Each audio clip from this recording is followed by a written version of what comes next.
मिलेगा लेकिन उसका उपभोग भी नहीं कर पाएगा। तीसरा व्यक्ति है तमस, जिसके अंदर तमोगुण बढ़ जाएगा। वो हर समय झगड़ा करने के लिए तैयार होगा, वो अपने शरीर पे ज्यादा ध्यान देगा, ज्यादा प्रमादी होगा, आलसी होगा, कहेगा ठीक है कर लेंगे, कोई करने की इच्छा नहीं होगी उसे, और हर समय किसी के साथ झगड़ा करेगा, किसी के कोई दुष्ट प्रवृत्तियां उसके अंदर आएगी। इसलिए ये तीनों प्रवृत्तियों में मनुष्य में जब तक सत्व गुण नहीं बढ़ता है तब तक ज्ञान प्राप्ति करने की, ज्ञान अर्जित करने की भावना उसके अंदर नहीं होती। इसलिए भगवान गीता के 14वें अध्याय में बता रहे, सत्वात् संजायते ज्ञानम रजसो लोभ एव च प्रमाद मोहो तमसो भवतो अज्ञानमेव च। कि यदि हमें अपने जीवन में संतुलन बनाया, हमने संतुलन बनाया तो तीनों प्रकार के गुण हमारे जीवन में समान रहेंगे। हम संतुलन बनाए रखेंगे तो हम पैसा भी अर्जित करेंगे, बच्चों के साथ प्रेम भी करेंगे, उनका उदर निर्वाह भी करेंगे, ज्ञान भी प्राप्त करेंगे आखिर तक, और जब काम पड़ेगा तो किसी के ऊपर गुस्सा भी होगा। जैसे आपने ये गुण मनुष्य से लेकर ईश्वर तक सभी में होते हैं। ईश्वर भी इन गुणों को स्वीकार करते हैं प्रकृति से। कैसे? देह धर्म जीव धर्म स्वीकृत। देह धर्म यानी शरीर के धर्म।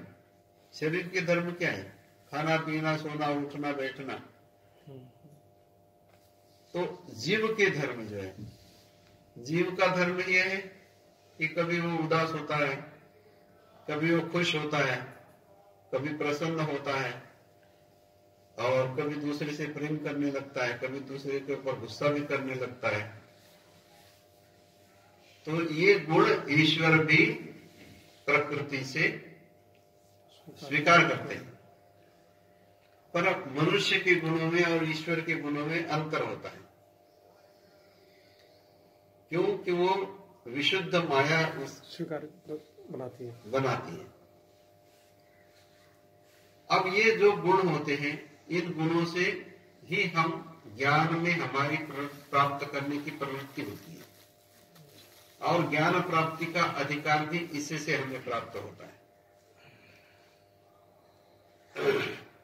अहेतुक भूत भजन ज्ञाना प्रति साधन। स्वामी कहते हैं अहेतुक का अर्थ होता है कि क्या बोलते हैं हम? निरेतुक, निष्काम संकल्प डालते हैं। हम जैसे तोते को हम कहते हैं ना कि कृष्ण कृष्ण बोलो, ऐसे आपने लोगों को बताया कि बोलो निष्काम अंडा। लेकिन तोते को कभी कृष्ण कृष्ण बोलने से मोक्ष होगा क्या? और भिखारी जो है वो दिन भर राम राम करता रहता है, तो उसे तो रोटी भी बहुत मुश्किल से नसीब होती है। तो भगवान का नाम मात्र लेने से ऐसा नहीं होता। फिर हम कैसेट में कुछ लोगों के घर में हमने देखा कि वो दिन भर जय श्री कृष्ण बोलता रहता है कैसेट लगा के, तो क्या उसको मोक्ष मिल जाएगा? क्यों नहीं मिलेगा? मिलना तो चाहिए। हमारे से तो ज्यादा जाप कर रहा है वो। ज्ञान युक्त नहीं है ना, ज्ञान युक्त नहीं है, वैसे ही बोल रहे हैं, किसी और पर्पज से बोल रहा है भिखारी, तो पैसा चाहिए उसके लिए बोल रहे हैं। ज्ञान युक्त नहीं, उसके साथ आत्मकत्व धर्म नहीं है, उसमें आत्मीयता नहीं है, उसमें प्रेम नहीं है। यहाँ हर वस्तु के लिए प्रेम और श्रद्धा बहुत जरूरी है। दुर्योधन था, सारा प्रभु के साथ ही रहा, हाँ। तब भी नहीं हो पाया, उनके खिलाफ बोलता रहा। जी। तो जब तक कर्म के साथ आत्मीयता नहीं होगी, प्रेम नहीं होगा, तब तक वो उसका फलित नहीं होगा। इसलिए गीता में मनुष्य की भिन्न भिन्न प्रवृत्ति के अनुसार कौन सी भिन्न भिन्न प्रवृत्ति? सात्विक, राजसिक और तामसिक। प्रकृति के अनुसार उसे ज्ञान, कर्म और भक्ति तीनों योगों का ज्ञान कराया है। ठीक है। तो जीवन में तिपाई ध्यान में रखना है कि तीनों चीजें जरूरी है। तिपाई तब खड़ी हो सकती है, बैलेंस तब बन सकता है जब तीनों पहिए हैं। इसी प्रकार से हमारे जीवन में ज्ञान, प्रेम अर्थात ज्ञान योग, प्रेम योग और भक्ति योग, ये तीनों ज्ञान, कर्म और भक्ति तीनों की आवश्यकता है। ज्ञान भी आवश्यक है, कर्म भी आवश्यक है और भक्ति भी आवश्यक है। भक्ति आत्मा है और ये तीनों अलग अलग नहीं है। जैसे तिपाई के पहिए तीनों अलग अलग तो है, लेकिन ऊपर जो गुलाई होती है उसके साथ वो जुड़े हुए हैं, है ना। तीन पहिए हो और ऊपर की गुलाई ना हो तो उसका क्या महत्व है? तो ये किसी न किसी के साथ जुड़े हुए होने चाहिए। इसलिए ज्ञान, कर्म और भक्ति ये आत्मा के साथ जुड़े हुए होने चाहिए। आत्मा एवं ह्यात्मनो बंधु, आत्मा एवं रिपुरात्मना, इसलिए कहते हैं कि आत्मा ही हमारी शत्रु है, जीवात्मा ही हमारी मित्र है। यदि हम अच्छा काम करेंगे तो आत्मा हमारी मित्र है, और हम बुरा काम करेंगे तो आत्मा ही हमारी शत्रु है। हम कहाँ कल्याण करेंगे अपना? इसलिए जो भी काम कर रहे हैं आत्म साक्षी भाव से करने बहुत जरूरी है, और उसमें आत्मीयता होना भी बहुत जरूरी है। ये तत्व हमें हमेशा समझना चाहिए। जैसे कि ये फूल है, आपने बहुत सारे फूल पोटलियां भर के लाए, लेकिन जब तक इसके अंदर धागा नहीं लगाओगे तो किसी गले में कैसे डालोगे? तो धागा जरूरी है ना।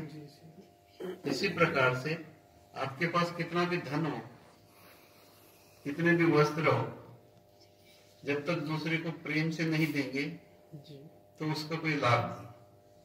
हर क्रिया के पीछे प्रेम का धागा बहुत जरूरी है। वो धागा जब तक नहीं पिरोगे तो इसका संगठन नहीं होगा, इसका फलित नहीं होगा, इसकी पूर्ति नहीं होगा, वो कर्म संपन्न नहीं हो पाएगा। तो कर्म का फलित मिलने के लिए ज्ञान, कर्म और भक्ति तीनों जरूरी है। भक्ति क्या है? भक्ति प्रेमाची उत्तरावस्था ते भक्ति, प्रेम की उत्तरावस्था को भक्ति कहा गया है। भक्ति को समझना बहुत जरूरी है। जैसे एक पेड़ है, पेड़ के अंदर जड़ें होती है, फिर तना होता है, फिर उसकी टहनियां, पत्ते, फूल, फल होते हैं। तो हम तो किसी भी वृक्ष के फूल ले आते या फल ले आते, लेकिन तना तो नहीं चढ़ाने आते ना भगवान। लेकिन तना ना हो तो ये फूल कहाँ से आए? जड़े भी नहीं लाते। लेकिन जड़े ना हो तो ना तो तना होगा, ना कुछ भी नहीं होगा।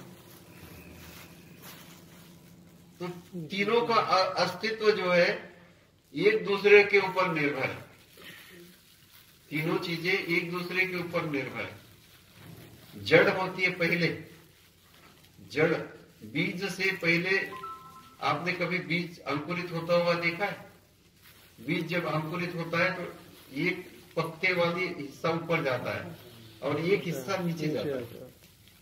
यानी जन्म में तीन चीजें होती है, बीज होता है और पत्ते होते हैं और जड़ होती है, यानी तीनों चीजें होती है। ये तीन त्रैगुण्य विषया वेदा निस्त्रैगुण्यो भवार्जुन का है, यानी तीन चीजें जरूर है। संसार में तीनों चीजों का बहुत बड़ा महत्व है। इसलिए ज्ञान योग, कर्मयोग और भक्ति योग ये गीता का एक महत्वपूर्ण रहस्य है। तो भक्ति में पहले होती है श्रद्धा, उसके बाद होता है प्रेम, और प्रेम के बाद होती है श्रद्धा। पहले पहले होता है भाव, पहले होता है भाव, फिर होता है प्रेम, फिर होता है श्रद्धा। 3 चीजें होती हैं। जैसे वृक्ष में पहले होती है जड़ें, उसके बाद होता है तना, उसके बाद होती है टहनियां, फूल, पत्ते वगैरह। तो जब भाव नहीं होगा, ईचैव सात्विका भावा राजसा तामसा चय, भगवान कृष्ण कहते हैं ईचैव सात्विका भावा। भाव जो है वो पहली चीज है। मनुष्य में भाव नहीं हो तो बाकी चीजें होगी नहीं। और मराठी में भी भाव शब्द को बहुत महत्व दिया है, वहां भाव ही कहा है, श्रद्धा नहीं कहा। श्रद्धा बात की बात है।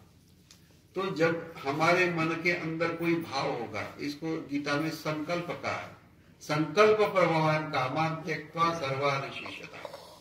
जब अंतःकरण में संकल्प नहीं होगा, हमारे अंतःकरण में भाव नहीं होगा कि हमें मंदिर जाना है, यदि भाव नहीं है तो क्रिया भी नहीं होगी।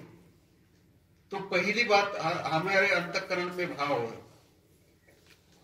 भाव पहले आएगा और भाव के बाद ही कर्म होगा और कर्म के बाद फल होगा। समझ गए? इसी प्रकार से पहले जड़ें होगी, उसके बाद तना होगा, उसके बाद टहनियां और फूल पत्ते होंगे। इस बात को समझना है कि हमारा भाव यदि शुद्ध होगा तो सारी चीजें शुद्ध होगी। भाव ही बीज है, मंत्र है, भाव ही बीज है एक तरह का। तो बीज यदि शुद्ध होगा, शुद्ध बीजा कोटि फले रसाल गोमति, हमारे कवि ने कहा है, शुद्ध बीजा कोटि फले रसाल गोमति, यानी बीज यदि शुद्ध होगा तो उसका फल भी बहुत मीठा होगा। और फिर फल यदि मतलब नींबू का बीज होगा तो उसमें फल भी मीठा नहीं होगा, वो भी खट्टा होगा। जैसा बीज होगा वैसा ही उसका फल होगा, वैसा ही उसका फूल होगा। इसलिए बीज की शुद्धता बहुत जरूरी है, बीज अच्छा होना जरूरी है। इसी प्रकार हमारे अंतःकरण में जो भाव है वो भी भाव शुद्ध होना बहुत जरूरी है। वो भी भाव जो है किस प्रकार का होगा उसके ऊपर निर्भर है आपके फलित का। तो हमारा भाव जो है, मूल संकल्प जो है वो शुद्ध होना चाहिए। इसलिए कहा गया है कि यदि हमारा अंतःकरण शुद्ध होगा तो सब कुछ शुद्ध होगा। इसलिए धर्मशास्त्रों में अंतःकरण की शुद्धि पर बहुत बल दिया गया है। वेदांत में अंतःकरण की शुद्धि पर बहुत बल दिया है। हमारे धर्म में इसको अधिक महत्व नहीं दिया कि अंतःकरण शुद्ध हो, पर हम अंतःकरण शुद्ध करने के लिए प्रायश्चित करते हैं। मेरा भी यही आपसे वो था आज कि अंतःकरण शुद्ध कैसे हो, मतलब ये बताइए। जी जी। मन को काबू ही नहीं कर पाते ना। चतुर्थ साधन हम करते हैं, स्थान लीला प्रसाद विश्व वासी सेवा करते हैं, प्रातः काल में भी नाम चेष्टा लीला स्मरण करते हैं आर्थ भाव से। बट कई बार ध्यान करते करते मन जो है इधर उधर भटक जाता है करते करते कि ये काम है ये काम है, इस तरह से। अच्छा, तो जो आर्थ भाव है वो नहीं आ पाता। नाम लीला चेष्टा स्मरण कर रहे हैं जाकर के प्रभु का, सुबह दर्शन देते 4-6 गुरु जी ने समय बता रखा है, प्रातः काल 2 घंटे तो स्मरण करना है 4-6 में। बट मन जो है वो पूरी तरह से एकाग्र होकर उस पर नहीं हो पाता जाकर के। तो बिना एकाग्र हुए करते कैसे स्मरण? माला जाप है, फिर लीला का स्मरण करता था, लीला का ध्यान करते हैं, पाठ जाती है जब तक एकाग्र नहीं होगा। इस कितना ही करते करते फिर एक थोड़े से समय के लिए 1-2 सेकंड हो जाता है। ये तो भूसा भैंस खाती है और घी आता नहीं है, ऐसी बात हुई, कैसे आएगा? कोशिश बहुत करते हैं। मैं कहीं यही चीज में पूछना चाहती थी कि महात्मा जी कुछ ऐसा बताइए, अंतःकरण शुद्ध कैसे हो? अंतःकरण अशुद्ध किसने किया, कैसे हुआ, कैसे पता चला आपको? भगवान से भाव नहीं जुड़ पा रहे, मतलब जब सिमरन करने बैठते हैं ना वही चीज भैया वाली। नहीं, ऐसा है, ऐसा है कि कौन कह रहा है कि आपका अंतःकरण अशुद्ध हो गया? जी, पहले तो प्रश्न ये है कि आप अपने अंतःकरण से आप स्वयं से प्रश्न पूछे कि क्यों हो गया अशुद्ध? अशुद्ध मतलब कभी कभी थोड़े समय के लिए ना रजत तत्व की प्रधानता आ जाती है सत्व की बजाय। नहीं, ऐसा है, देखो हमेशा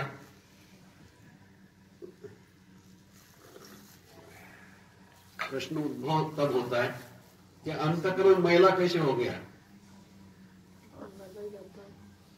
जन्मला साता जो क्षणपर्यंत शुद्ध असे मग मैळे सूत्र